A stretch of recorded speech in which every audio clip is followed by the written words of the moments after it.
Sin. In the 6th century before Christ, the world trembled as the city of Jerusalem fell to the mighty empire of Babylon and its conquering king. Among the captives led into the heart of this pagan empire were 4 young men of noble birth.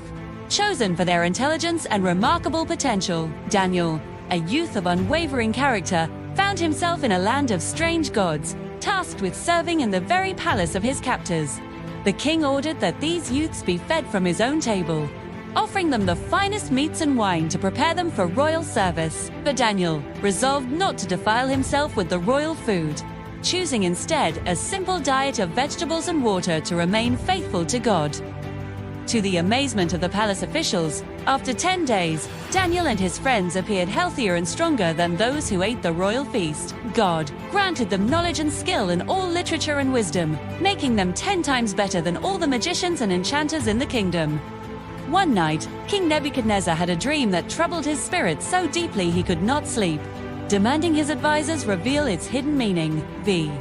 When the wise men of Babylon failed, Daniel turned to the God of heaven, who revealed the secret of the dream to him in a vision. Daniel stood before the king, describing a colossal statue of gold, silver, bronze, and iron, representing the rise and fall of earthly empires. Foretold of a stone not cut by human hands that would strike the statue and grow into a mountain, filling the entire earth forever. Years later, pride consumed the king. He built a massive image of gold on the plain of Dura, commanding everyone to bow and worship it. Heralds cried out that anyone who refused to fall down and worship would be immediately cast into a blazing fiery furnace.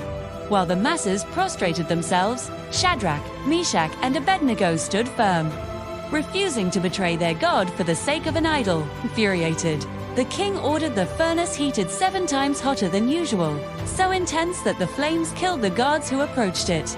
The 3 men were bound and thrown into the heart of the fire, but as the king watched, his anger turned to sheer disbelief. Saw 4 men walking freely in the fire, and the appearance of the 4th was like a son of the gods, radiant and divine.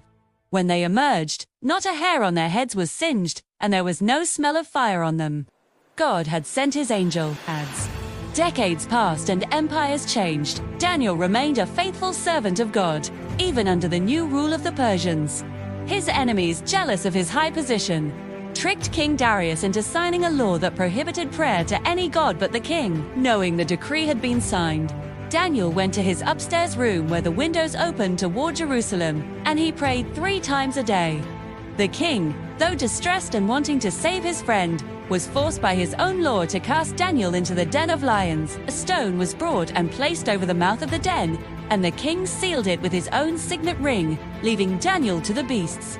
Inside the darkness hungry, prowling lions circled the prophet, but a divine messenger stood guard, closing the mouths of the predators. To first light of dawn, the king raced back to the den, calling out in an anguished voice to see if Daniel's God had saved him.